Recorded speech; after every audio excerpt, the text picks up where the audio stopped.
Good? Yeah. Okay. Always look at that camera. I'm using that. Let's go. Blooper reel. Okay.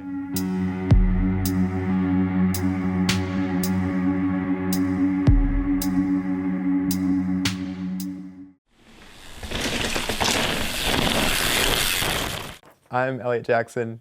I'm here at Worldwide Cyclery, and I'm here to answer some of the questions you guys sent in. I was stoked to see them, some of the email and Instagram questions. So for those of you that won, I hope you're enjoying the decals. They look pretty sweet. So yeah, get right into it. Sorry if I'm talking a little bit weird, actually. I got like my jaw, I got in a fight. You know, my jaw's a little bit swollen. No, I got sick and my jaw swelled up, but So Anderson C asks, before you do a race, do you have any rituals that you do for good luck or just out of habit? I guess I do actually. Like everything, I don't think of it as a ritual, like a warm up, but everything's kind of like planned out. I do like a body warm up for like, I had it down to like 6 minutes or whatever, and then I warm up on the bike for 10 minutes. And then kind of just like ride around for like another 10 minutes, and then I'd go up to the gate with like 7 or 8 minutes to spare, and then sit in line or whatever. And like for each one of those little periods, like I would have like certain songs that I listened to or whatever. Like on the bike, I would always listen to this song called Bad Bud by N.A.O. And yeah, it's just like everything, I think, because the main thing is to try to like make it repeatable for me and to try to get like in the zone, I guess, and to make it like comfortable.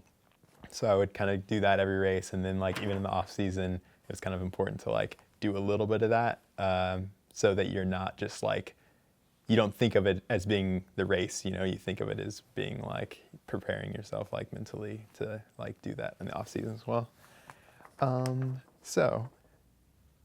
Kevin, actually, I'm not sure who asked this one, but they asked, did you always aspire to become a professional downhill racer since you were young, or was it something that you came into and found an opportunity and went for it? I definitely didn't. I raced motocross when I was young. Got my first bike when I was like 4, and then raced, like we started getting really serious when I was maybe like 10 or 11, and stopped when I was like 15. But we did that like full on, the whole family, and my brother was like really, really good, and like I was doing well too. I won a couple championships my last year. And then after that, I like took a break from everything, went to school for a little while, and rode like a lot of BMX. Like that was kind of my life, was just like riding dirt jumps and and going to school. And then one of my friends took me up to Whistler when I was maybe like 18 in 2008.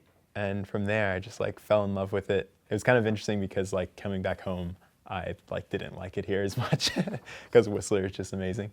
But yeah, I like saw the World Cups, and that was kind of my goal, was just to race the World Cups. They looked like they were a lot of fun. So I kind of got into mountain bike racing so that I could go and race the World Cups, and that was kind of my goal. And I got there, and I fell in love with it, and yeah, I went from there. So Kevin Z asks, what's your worst injury of all time? Probably my shoulder. Like, I didn't get surgery, so it's like that little thing there. Like, but that's pretty much it. Like, I think I'm like really cautious. I hate crashing. I guess everyone hates crashing, but I really hate crashing. So I like try not to do it. I always like ride like in my comfort zone, I guess, and try to just like execute well rather than like going wild. I'm just not a big fan of that crashing stuff. Eric R asks, what are you most looking forward to with the new partnership with DVO? Definitely, I've like known those are like some of the first people I met, the Martins and like Bryson and Ronnie and all those dudes. So, and I think this is Eric Reinstein, so Eric as well. And yeah, just like it's like sweet to be like working with people that are like local, that I've known for a while, that like really want to do this. I think it's like there has to be like an equal amount of interest from both sides, not just like you come and give us product or whatever, like they're actually interested in making a great set of suspension and like figuring out like what it is that we need to do to go fast, whether that's like, revalving or redesigning or like working on a new idea or like doing something that hasn't been done before. So it's just cool to like have a company that's all on the same page and that like you can talk to like the top guy, all the way to the guy who's designing and engineering. So it's the whole package. Alex S says, "What up, Eliot? How are you doing?" Well, my question is, how do you keep your hair looking so good after a race? Expectations. You just have to like make it not look good before the race, so then when you take your helmet off, it doesn't ever look bad. Okay. So, Spencer N asks, I have been lucky enough to get hooked up by a few companies, but I'm seeing a lot of people my age with the same skill set receiving better opportunities with big companies. Do you have any advice for getting sponsored? Yeah, so I do definitely have some advice and some thoughts on it. I think maybe like just by that question, like it seems like being sponsored by a big company is like maybe you think it's better, but I think sponsorship in general is about like building a relationship and building a relationship where both people value each other better. I think like you can take a look at Giant and DVO and like see that maybe it's not always about like getting the biggest company. It's about getting a company that's going to align with what you're trying to do and align, and then also like have them align with like what you're trying to do as well, or like vice versa. And so if you have to kind of like ask yourself the question, like, what am I trying to accomplish? So if you're trying to get to races, how do you do that? And if you need money, what value are you going to provide to the company in return? And so after that, it's about finding like, why are you valuable? I think people like put together resumes and they put together a resume that's just like, here's my race results, here's a little bio, and that's about it. But like you're not really like giving me anything, like what makes you you. Like for me, like when I put together a resume, like I never like, I remember I used to not even put race results on there because like that's not who I am and that's not why I'm valuable. Of course, like I want to get race results and that's what I do, that's my job, but that's not why you should hire me. You should hire me because like of my potential. You should hire me because like of my personality and the way that I can connect with people and promote you and stuff like that. And so it would be about, for me, like finding a company that values those things rather than like valuing my race results, because that relationship probably isn't going to work out so well. So I think it's just about like finding out who you are and thinking about what you want and making a plan to get there like that, rather than just trying to get sponsored. Jorge G asks, when you growing a blowout?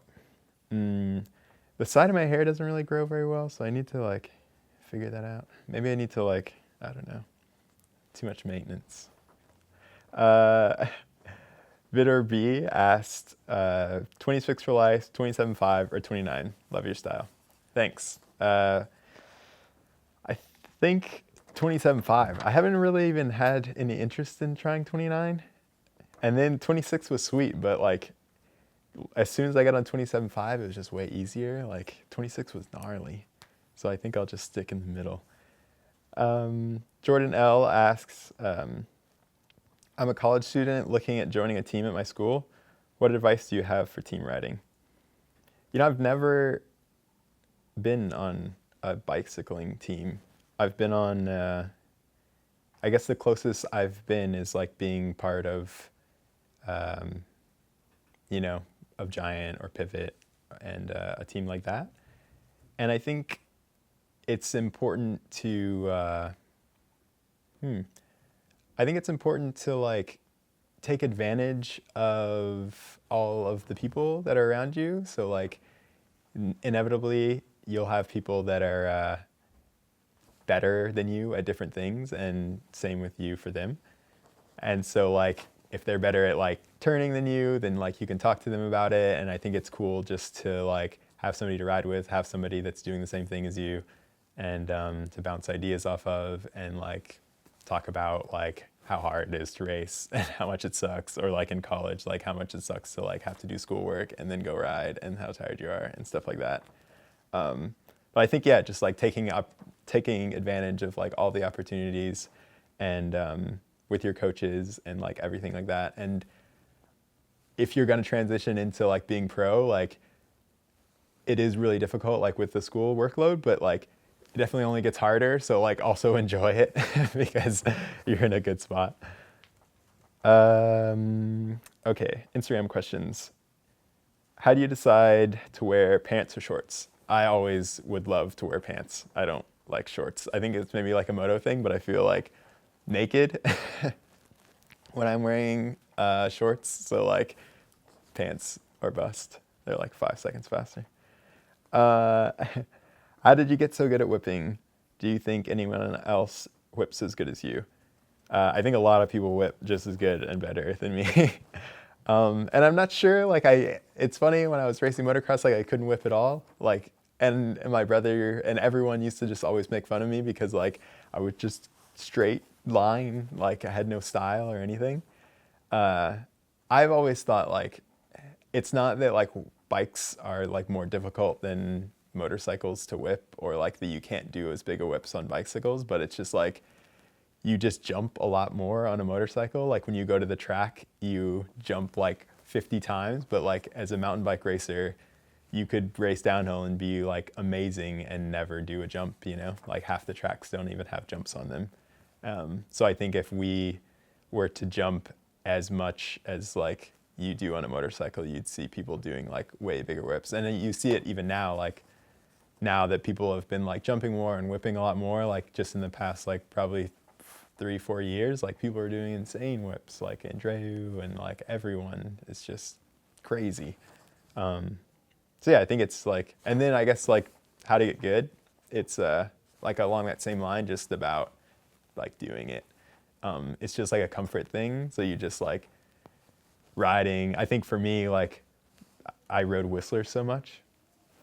And so just like riding the jumps and like being like, oh, what does it feel like when I like turn off the lip a little bit, or like a little bit more, or whip this way, or like try to like get wild or whatever, you know? And so it's just like kind of exploring it and seeing how it feels and like doing it a lot. What is the largest female and jump you have ever gone for and landed? I feel like that's like there's like an inverse relationship there, because it's like, if this is like small jumps, like low numbers, then like you land a lot of jumps and then it goes down. And then it's like the opposite for females, because like if they like have a good body, they're probably like low numbers, and then like you land like, you know what I mean? Yeah, so sure, we'll leave it there. When will we see you do a World Cup run in Hawaiian shirts and in a Hawaiian shirt and slippers? I wish like tomorrow. That would be awesome. I need like, you need to convince 100% to like do me a Hawaiian shirt kit. That would be insane. I would run it every day, all the time. Next question is, you have ran 3 of the top suspension companies within the last 2 years. Did you notice a big difference? And if so, was it hard to adjust given the amount of time you spent on the previous products? Yeah, that is like actually really interesting. I rode Fox for most of my career, and up until last year, and then I rode RockShox, and I think for me, one of the biggest differences has been like the philosophy of the suspension companies, where you have like Fox, who sends everyone to the race. They have like Jordy there and Justin back in the day, who were there to like help you tune and help you do like a lot of stuff, and like there was more infrastructure around it.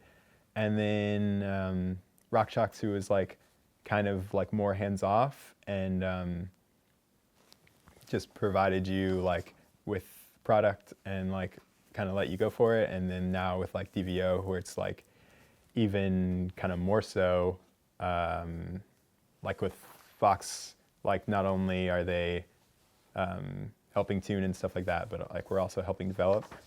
And so in terms of like riding, I think it's, it's a little bit hard because like I rode Fox on Pivot and then RockShox on a Giant, but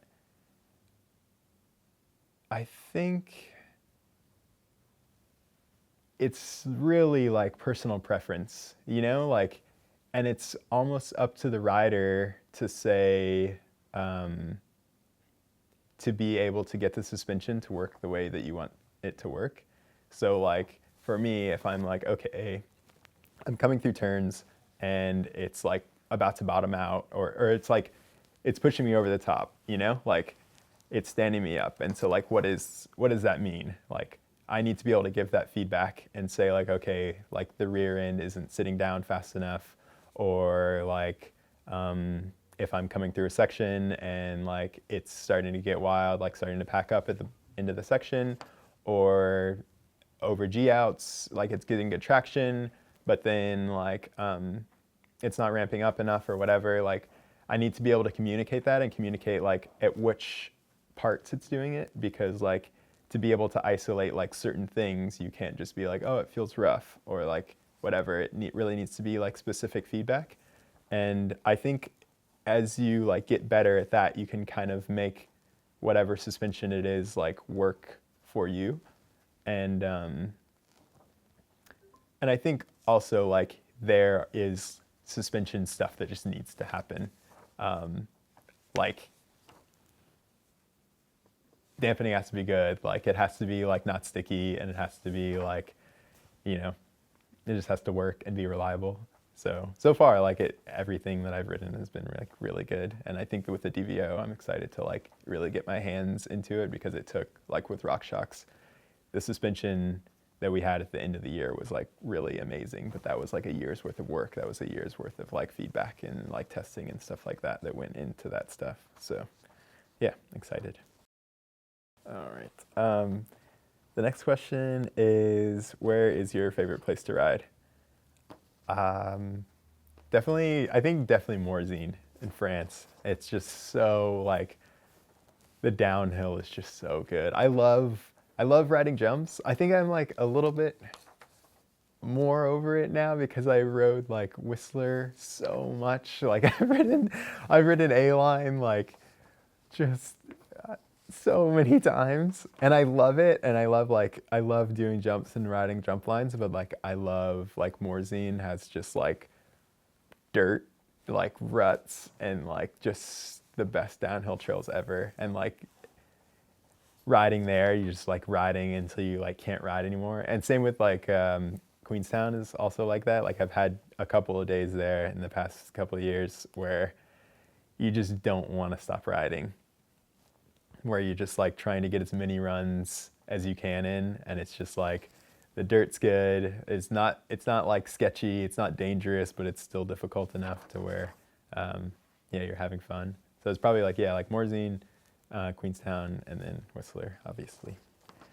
What is your greatest accomplishment?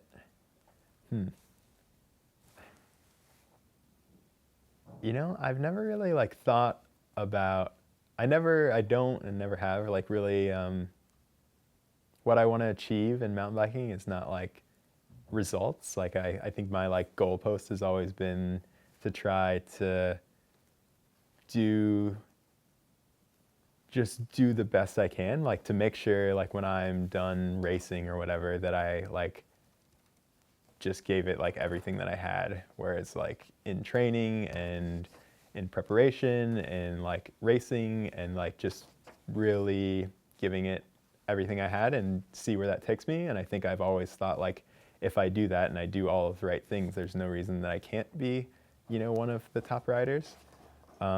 So accomplishment wise, I guess like I think I've done a good job with that.